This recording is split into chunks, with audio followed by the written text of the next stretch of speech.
केली. Command paste केल्यानंतर कोणती कमांड पेस्ट केली? npm create void @latest first app. आणि मला तुमच्या पुढे का असं फ्रेमवर्क दिसेल, सिलेक्ट अ फ्रेमवर्क. आपला फ्रेमवर्क कोणता आहे? मग कोणता फ्रेमवर्क? रिॲक्ट. मग इथे तुम्हाला ॲरो बटन दिसतील तुमच्या पीसी मध्ये. शिफ्ट एंटर बटनाच्या खाली शिफ्ट बटन असेल, शिफ्ट बटनाच्या खाली तुमचे ॲरो बटन असतील, नाही तर शेजारी असतील ॲरो बटन, तुम्हाला माहिती आहे. मग इथे डाऊन ॲरो मी असं सिलेक्ट केलं आणि रिॲक्ट मध्ये बघा कलर काय झालाय, थोडा डार्क झालाय आणि एंटर बटन क्लिक करायचं. केलं. आता एंटर केल्यानंतर आपण कशाचं फ्रेमवर्क यूज करतो? टाईप स्क्रिप्ट यूज करायचे आपल्याला का जावा स्क्रिप्ट यूज करायचे? मला सांगा बरं. जावा स्क्रिप्ट. मग ॲरो बटन खाली खाली न्यायचं, जावा स्क्रिप्ट सिलेक्ट करायची आणि एंटर बटन क्लिक करायचं. हे ते विचारेन तुम्हाला install with npm and start नाव. इथे एंटर बटन क्लिक करायचं. बस, काही नाही करायचं, आपलं वर्किंग कम्प्लीट होतंय. ठीक आहे. एकदा ट्राय करतात ऑनलाईन मेंबर, बघा बरं तुम्ही ट्राय करून. ठीक आहे. मी कमांड तुम्हाला मी इथे पेस्ट करतो. कशामध्ये? की तुमच्या मेसेज बॉक्स मध्ये मी कमांड तुम्हाला मी शेअर करतो. कमांड मी, अरे कमांड दिसते का नाही इथे? ठीक, कमांड मी शेअर केली तुम्हाला. डबल कमांड झाली. एकदा तुम्ही रन करा आणि झाल्यानंतर मला मेसेज 2 मिनिट इकडे लक्षात. ठीक आहे. नसेल समजलं तर, ज्याला समजलंय त्यांनी रन करा, स्क्रीनशॉट काढा आणि ग्रुपला शेअर करा. ठीक आहे. ज्याला नाही समजलं 2 मिनिट इकडे लक्ष द्या. फास्ट मध्ये सांगतो थोडस, नाही समजलं डबल घेऊया एकदा. ठीक आहे ना, काही प्रॉब्लेम नाही आपल्याला. ठीक आहे. जसं की मी एकदा काय करतो, प्रोजेक्ट रन क्लिअर केला, क्लिअर केला एकदा. आता व्हीएस कोड पण आपलं काय बंद आहे असं समजू आपण.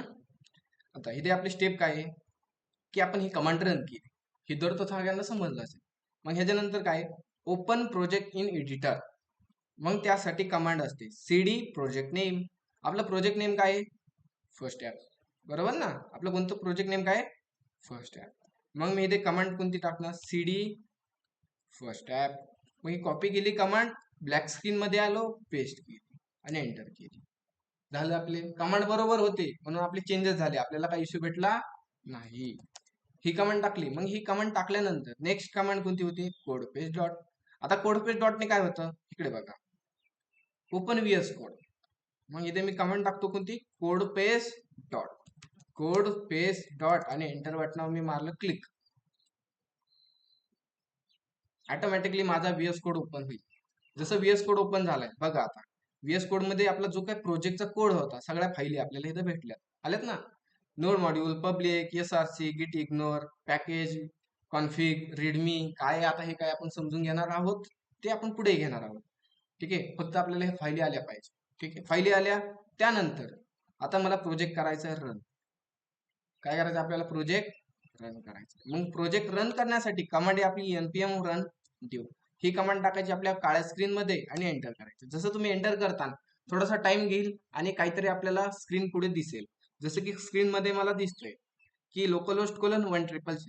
ह्या URL ला तुम्ही कॉपी करा किंवा कंट्रोल आणि ह्याच्यावर माऊस नेऊन क्लिक करा. झाली. ह्याचा स्क्रीनशॉट काढायचा आणि मला ग्रुपला शेअर करायचा. इझी. करा बरं. मग मी कंटिन्यू करतो. इथवरच फक्त आपण आज सिलेबस घेणार होतो.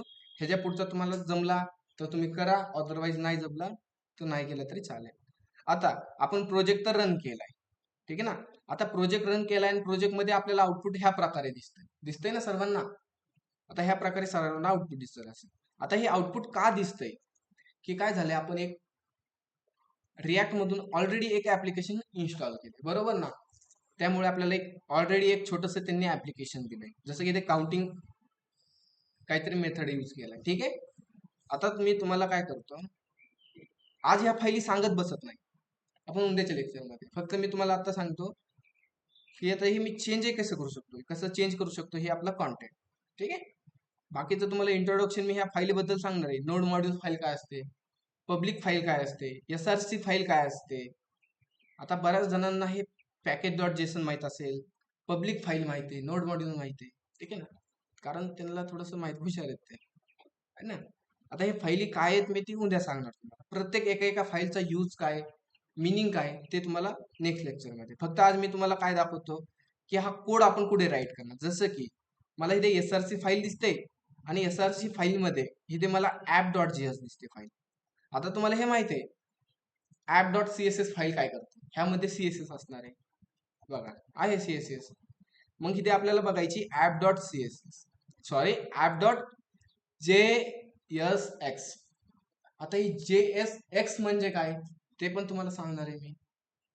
ठीक आहे, JS म्हणजे काय, जावास्क्रिप्ट. X म्हणजे, ठीक आहे ते सांगतो तुम्हाला.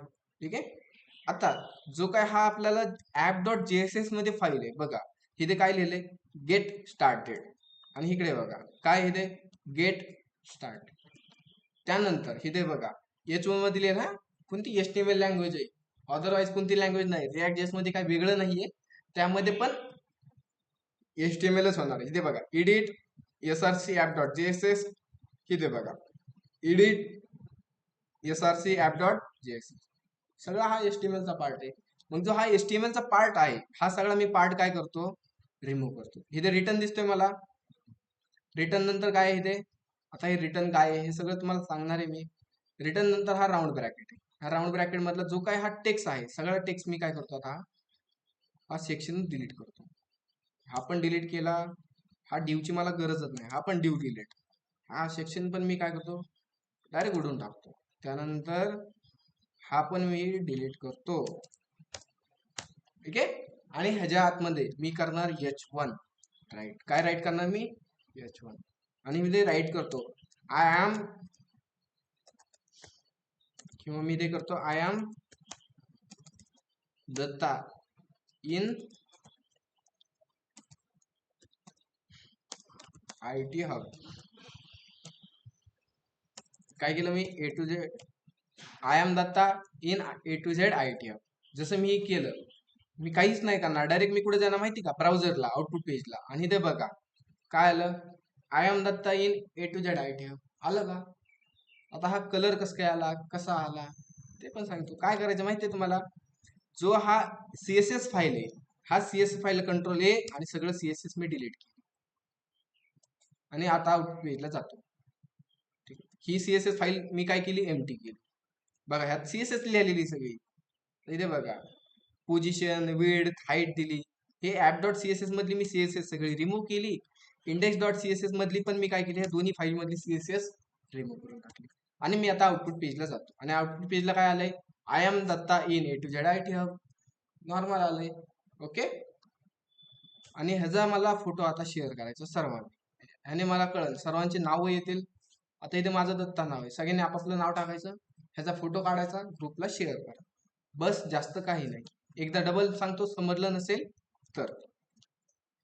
ज्याला समजलंय त्याने ट्राय करायला गेला तर काय अडचण नाही, बाकीच्या इकडे लक्ष द्या.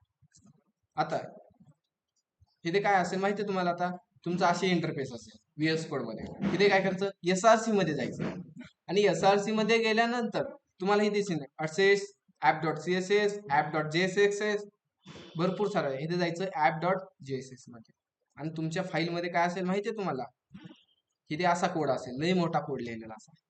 फक्त ह्यामधून काय करायचं माहितीये, हा जो HTML चा कोड लिहिलाय ना, सगळा रिमूव्ह करून टाकायचा. हा डिव पण रिमूव्ह करून टाका. नॉर्मल HTML चा कोड आहे, हा सगळा रिमूव्ह करून टाकायचा. अरे कुठे, हा पण कोड, आणि ह्याच्यामध्ये फक्त राईट करा H1. आता हे H1 काय आहे हे मी तुम्हाला सांगत बसत नाही, तुम्हाला माहिती आहे आता H1, आणि H1 मध्ये राईट करा हे आय एम दत्ता. ठीक आहे, तुमचं जे काय नाव असेल ते, आणि आउटपुट पेजला आल्यानंतर ह्यानंतर काय करायचं, CSS फाईल काय करायची, सगळी एम्प्टी करून टाकायची, आणि index.css ही पण फाईल एम्प्टी करायची. आउटपुट पेजला बघा हे आय एम दत्ता, ह्याचा स्क्रीनशॉट काढा, ग्रुपला शेअर करा. बस आज एवढंच घेऊ आपण. सर्वांनी आता फोटो शेअर करायचा आहे मला. ओके, सर्वांनी करायचा. मी बघणार आहे आज कोणाचा फोटो येत नाही, कोणाचा नाही, कोण ग्रुपवर रिस्पॉन्स देते, ऍक्टिव्ह राहते ग्रुपवर, ते आपण आज चेक करू फक्त याने. ठीक आहे, करा बरं ट्राय. काही प्रॉब्लेम आला बिंदास विचारा, नाही समजलं ऑफिसला या, ऑफिसला नाही जमलं मेसेज करा. ठीक आहे, एवढं ट्राय करा, आणि ग्रुपला मला फोटो शेअर